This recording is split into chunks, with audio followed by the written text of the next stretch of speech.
Сәлем жақсыларым. Бүгін мен сіздерге QR код жасаудың қарапайым әрі тиімді әдістерін көрсетемін. Егер сіздерге ыңғайлы әрі тез шешім керек болса, бұл видео сіздер үшін. QR код бұл ақпаратты жылдам оқуға мүмкіндік беретін матрицалық код. Ең алдымен Google-ға QR Code Generator жазамыз. Сол кезде бізде бірнеше нұсқалар шығатын болады. Бізге керегі осы көкпен берілген парақшаға кіреміз. Тіркелу батырмасын басамыз. Өзіміздің почтамызды таңдаймыз.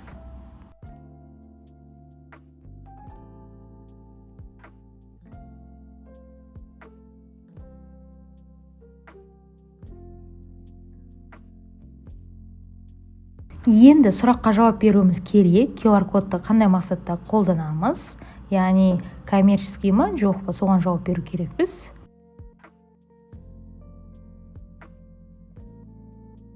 Дайын болды. Енді міне негізгі бет шықты. Мұнда қарасаңыздар PDF-ті, әлеуметтік желіні, кез келген парақшаларды, суретті, музыканы барлығын QR кодқа айналдыра алады екенбіз. Ендеше бірге жасап көрейік. Үлгі ретінде мен өзімнің YouTube видеомның сілтемесін аламын. Копировать етіп алдым. Енді жаңағы парақшаға келіп вставить етеміз. Және кішкене создавать етемізді кішкене күтеміз. Ең қызығы, QR кодтың өзін түрліше сәндеуге болады. Міне оның рамкасын сәндеуге болады, таңдай аласыздар. QR кодтың өзінің ішіндегі қарадақтарын таңдай аласыздар. Және логотипті қоя аласыздар.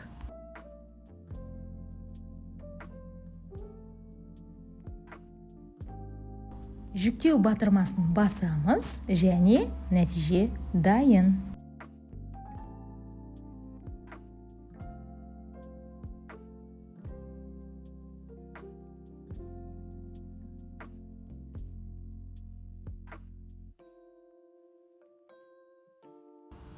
QR код жасаудың екінші жолын көрсеткім келіп отыр.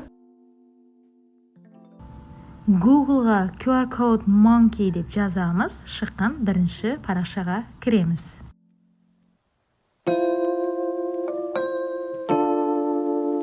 Мұнда да тіркелуіміз қажет. Үлгі ретінде YouTube каналымның сілтемесін қойып көреміз. Ол үшін YouTube-ті басамыз. Осы жерге сілтемені вставить ететін боламыз. Келесі кезекте QR параметрін өзіңізге ұнаған нұсқалар бойынша өзгертіп шығасыз, яғни түсін деген сияқты.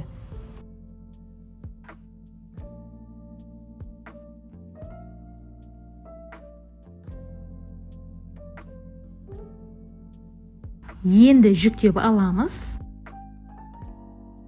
Нәтижесін көрейік. QR кодты тегін жасаудың үшінші нұсқасын назарларыңызға ұсынамын. Google-ға мына берілген тақырыпты жазсаңыздар, сіздер бірден парақшаға өтетін боласыздар.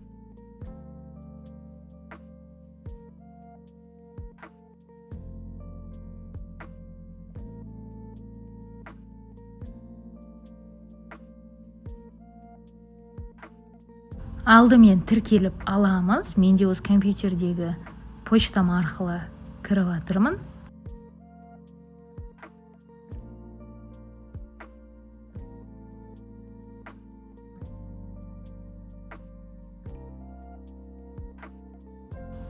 Негізгі бет шықты. Енді мен сіздерге үлгісін көрсетейін. Ол үшін создать новый QR кодты бастық. Өздеріңіз көріп отырғандай, текст, аудио, Wi-Fi, карта барлығын QR кодқа айналдыра аласыздар.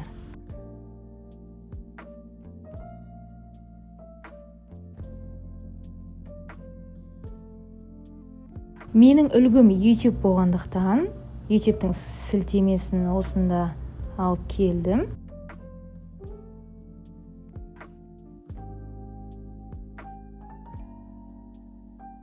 QR кодтың атауын да көрсете аласыздар. Дайын болды, енді нәтижесін көрейік.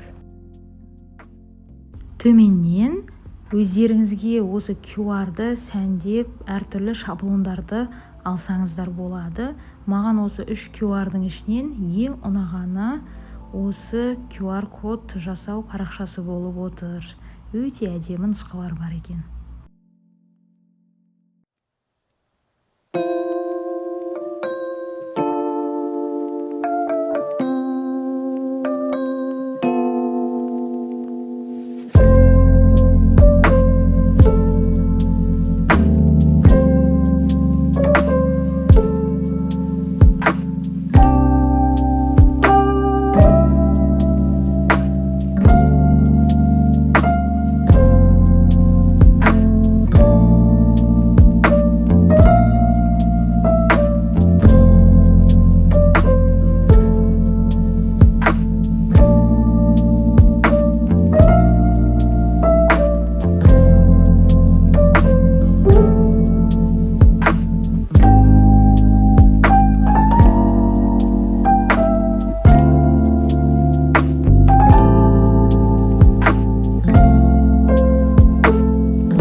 QR кодқа әртүрлі логотипті қоя аласыздар. Мен мысалға YouTube-тікін қойдым.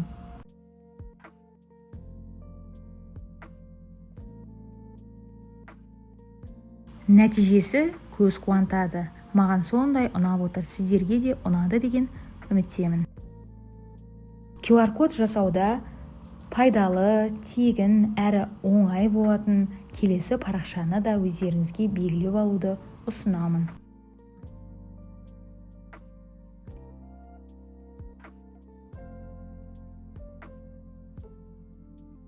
Мұнда сіздер тіркелмей-ақ бірден іске кірісе берсеңіздер болады. Міне мен сілтемемді осында алып келейін.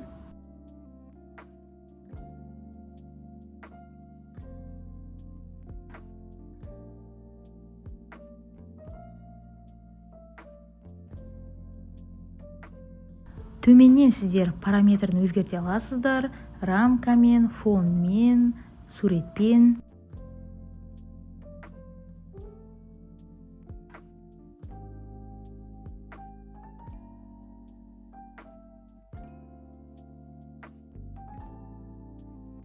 Мен QR кодтың ортасына басқа суретті жүктеп көргім келіп отыр.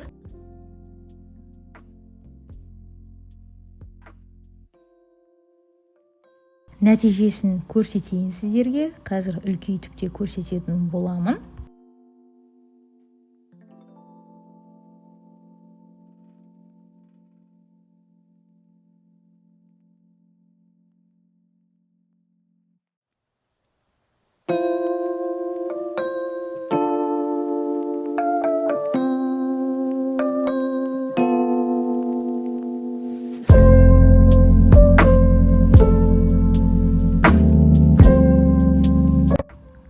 Ал сіз бүгінгі QR парақшасының қай нұсқасын таңдар едіңіз? Бөлісе кетіңіз. Сәлем бәріне, сіздермен бірге Ноғайбек Асылай. Дәстүрлі сабақтан шаршадыңыз ба? Оқушыларды қызықтыру мүмкін емес сияқты көріне ме? Сабыр сақтаңыз. Сізге керемет шешім тауып қойдым. Ол Lumiere. Бұл платформаның көмегімен сабақты ойынға айналдырып, оқушылардың белсенділігін арттыра аласыз. Ой, тағы бір қиын сайт қой, деп ойлап тұрсыз ба? Ондай емес. Мұнда барлығы оңай. Сізге тек 3 қадам қажет. Бірінші, презентация әзірлеу. Екінші, интерактивті қосу, тесттар, ойындар, сурет салу, бәрі бар. Үшінші, бөлісу және басқару. Бірден тапсырманы алып, онлайн бір уақытта орындай алады. Платформаға шолу жасайық. Міне Lumiere сайтын біз Google-ға жазсақ, осы парақша шығады. Негізгі менюін таптық. Міне осы жерден қалаған ойындарыңызды таңдай аласыздар.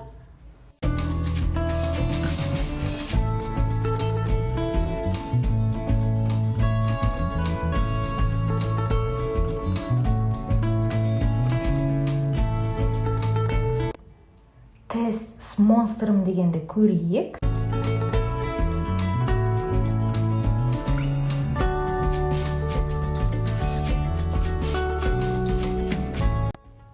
Осы жерге көп жауапты сұрақ қоя аласыздар, немесе жалған өтірік деген сұрақты, жалған шынайы деген сұрақты қоя аласыздар. Менде сұрақтар дайын болғандықтан Word'тан алып қойдым. Барлығы 5 сұрақ. Енді ойынға көшейік. Міне екі фон беріпті. Бір фонды таңдап аламыз. Готово деп басамыз. Бұл тапсырманы орындау үшін оқушылар керек бізге. Сол үшін сілтемесін жіберейік. Ойынға сілтеме жіберу үшін начало дегенді басамыз. Осы жерде QR немесе код шығады. Оқушылар өз телефондарынан осы белгілер арқылы өте алады, яғни QR немесе сандар арқылы. Ал бастайық. Негізі көп адам болған қызық болады, бірақ бұл жерде менде бір ғана адам. Егер көп болса, топқа бөлуге болады.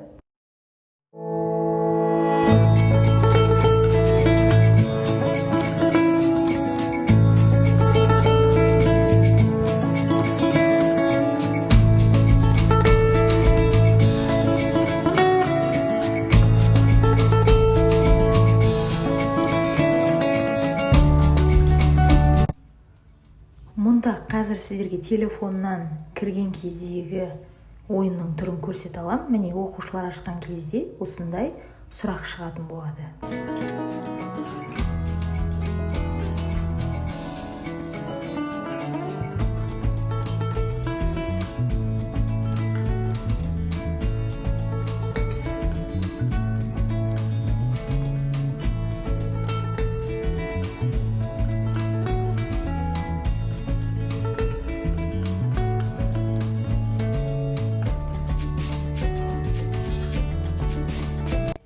Ойынның екінші түрі игровой шоу дегенді мәзірден таңдап алдым.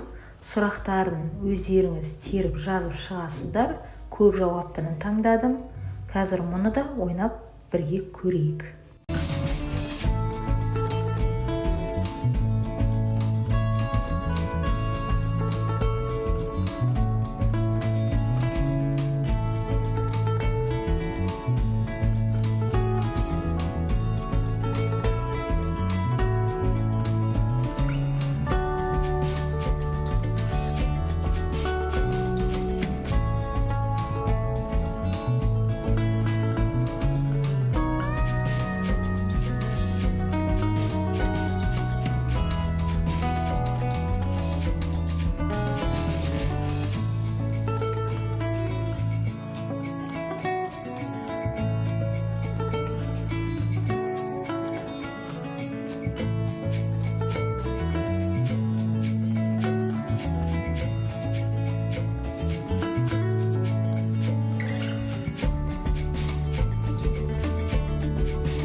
Айта кетейік, бұл ойынды да міндетті түрде оқушылар өздерінің телефондарынан ссылкаларды немесе кодты ашу арқылы қатыса алады.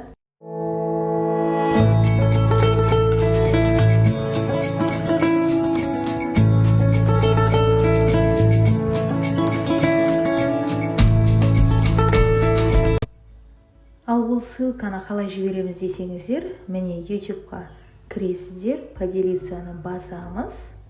Осы жерде получить ссылку деп тұр.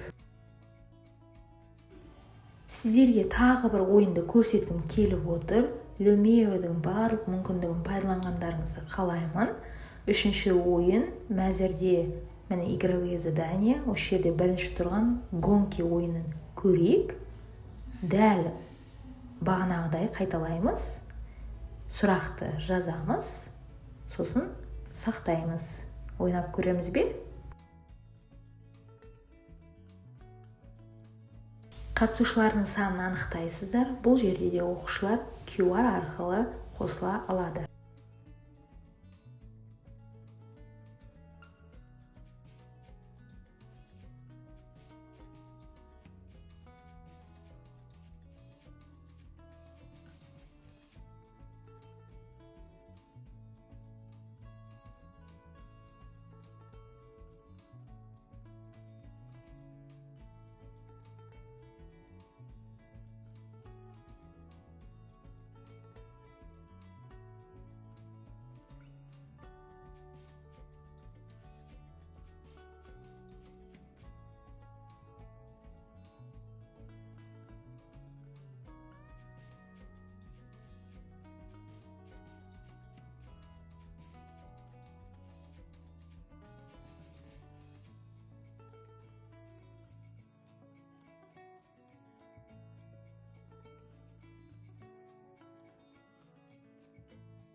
Енді сіздерге осы платформадағы басқа әріптестеріміздің әзірлеген жұмыстарын да пайдалануға болатындығын көрсеткім келеді.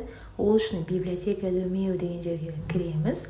Осы жерде сіздерге барлығы берілген ойындар, презентация, тесттер бар. Өздеріңіз мына жерден сыныпты, атын, пәнді таңдай отырып, әрқайсысын жеке-жеке ашып, мүмкін өздеріңізге бір тиімдісін таңдап алсаңыздар болады.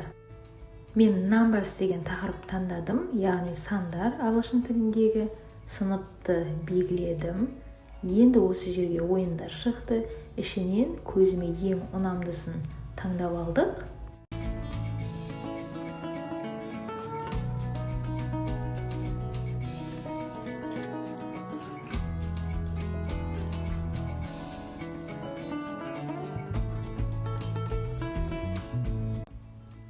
Өз профилімізге осы ойынды сохранить етіп алайық.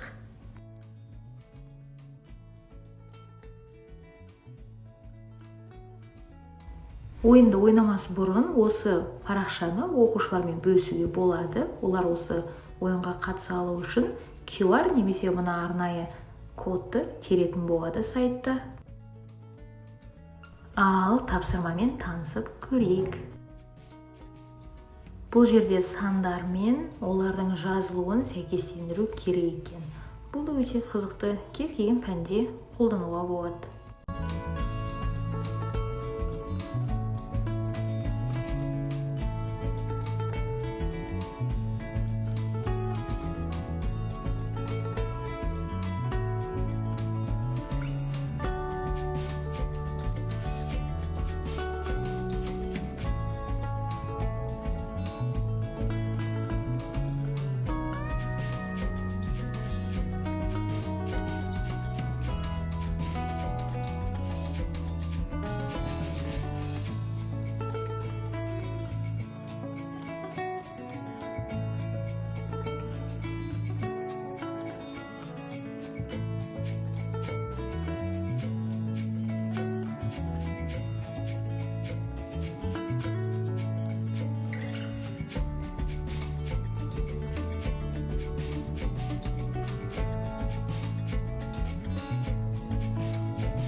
Ал сіз ең алдымен қай ойынды ойнатар едіңіз?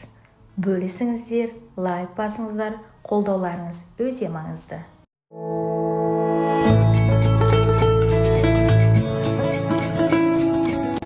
Сәлем, жақсыларым. Сіздермен бірге мен Ноайбек Асылай. Бүгін сіздерді интерактивті оқытудың тренді EducaPlay платформасымен таныстыратын боламын. Неге бәрі EducaPlay платформасын таңдайды? Себебі тесттер, викториналар, ойындар барлығы бір жерде. Ең бастысы тегін. EducaPlay платформасы да жасанды интеллект құралы. Сенбейсіз бе? Видеоны соңына дейін көріңіз және жақында ашық сабағы бар әріптесіңізге жіберіп қойыңыз.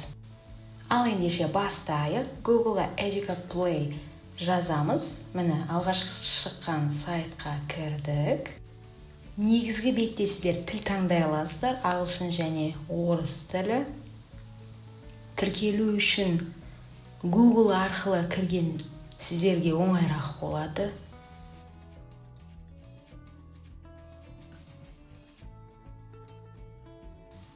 Негізгі бет шықты. Енді біз ойын жасауымыз керек. Ол үшін міне новый деген батырманы басамыз. Міне осы бетте Educa Play платформасының меню деп атасақ болады. Себебі осы жерден сіздер өздеріңіздің жандарыңызға қажетті тапсырманы, викторинаны, тест түрін таңдай аласыздар. Ал мен сіздерге ең танымал бақа ойынын көрсетейін. Тапсырманы таңдаған кезде жиі сіздерге шығатын болады. Осы жерге тақырып жазсаңыздар, ол сіздерге дайын тапсырма құрастырып беретін болады. Немесе мен сияқты егер сұрақтарыңыз дайын болатын болса, онда бір-біртіндеп тапсырмаларды теріп, жазып шықсаңыздар болады. Дайын, яғни дұрыс жауапқа жанына птичка қойып шығасыздар. Дұрыс емес болса, X-ті басасыздар. Сұрақтарды қалаған тілдеріңізде жаза аласыздар. Қазақ тілі, ағылшын, орыс тілі.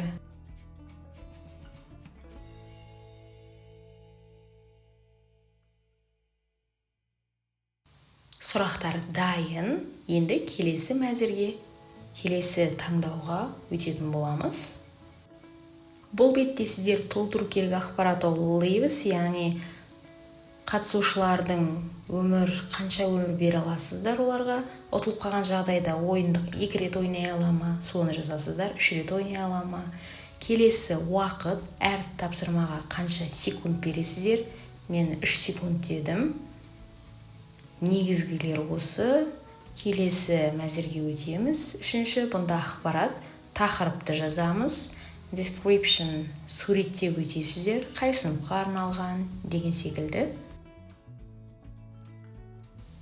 Ойынды сақтамас бұрын превьюді басу арқылы ол қандай түрде болады ойын, соны бір қарап көрсеңіздер болады. Мұнда да тіл таңдай аласыздар, ағылшын немесе орыс тілі. Міне дауыстарын өзгерте аласыздар, ақпарат берілген. Ойынды сақтаймыз. Сілтемесін оқушылардың чатына жіберсеңіздер, олар бір уақытта барлық оқушы өз телефондарына кіріп, ойынға қатыса алады, өздерінің бал ұпайларын иемденеді. Ойынды ойнап көреміз бе?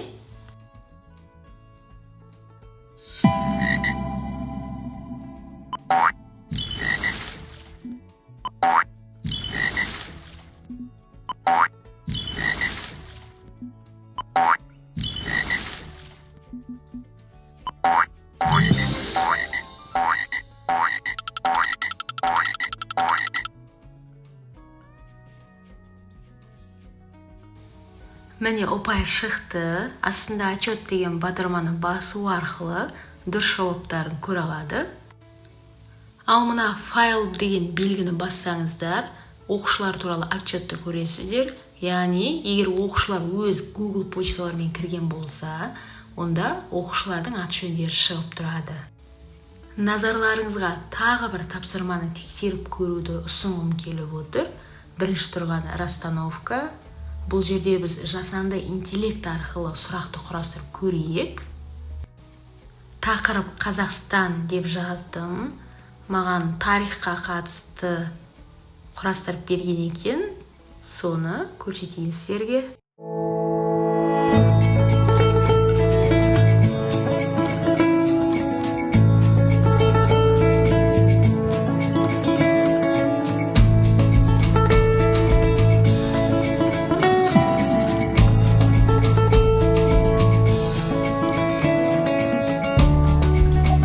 Бүгінгі жиі құралы сіздерге пайдалы болды деген ойдамын. Educa Play платформасында қандай тапсырмаларды негізі өздеріңіз қолданып көрдіңіздер? Айта кетсеңіздер. Ура! Біз жеңдік! Әрине тіркеліңіздер, лайк басыңыздар, әрқайсыңыздың қолдауыңыз өте маңызды.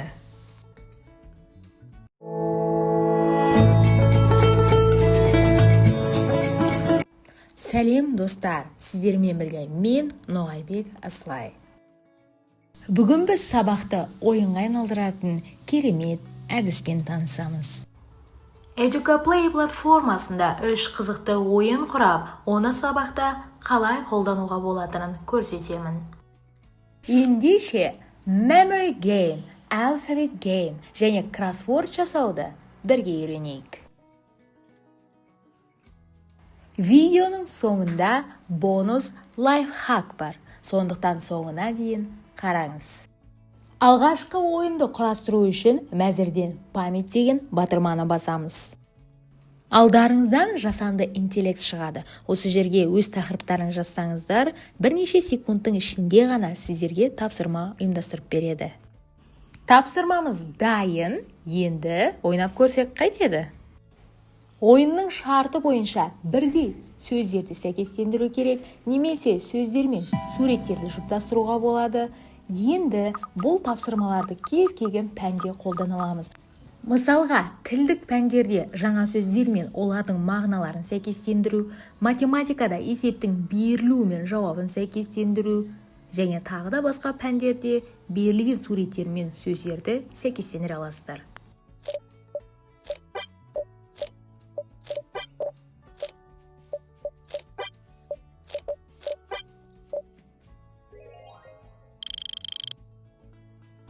Келесі әріпті дұрыс таңдау ойынын құрастыру үшін мәзірден таңдап аламыз алфавит деген ойынды. Міне интеллект шықты, осы жерге тақырыбымызды жазамыз. Бірнеше секунд және хоп, жауаптар дайын, сұрақ тапсырма дайын, ойнап көрейік. Ойынның шарты берілген сұраққа жауап беру үшін сол сөз мына көрсетілген әріптерден басталуы қажет. Бұл тапсырманы барлық пәнде қолдануға болады. Үй тапсырмасын тексеру мақсатында ми шайқау тапсырмасы бойынша қолдануға болады. Әсіресе термин сөздер және жаңа сөздерді таныстырғанда өте пайдалы болмақ.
Үшінші ойын барлығымызға танымал кроссворд. Мәзірден кроссворд таңдайсыздар.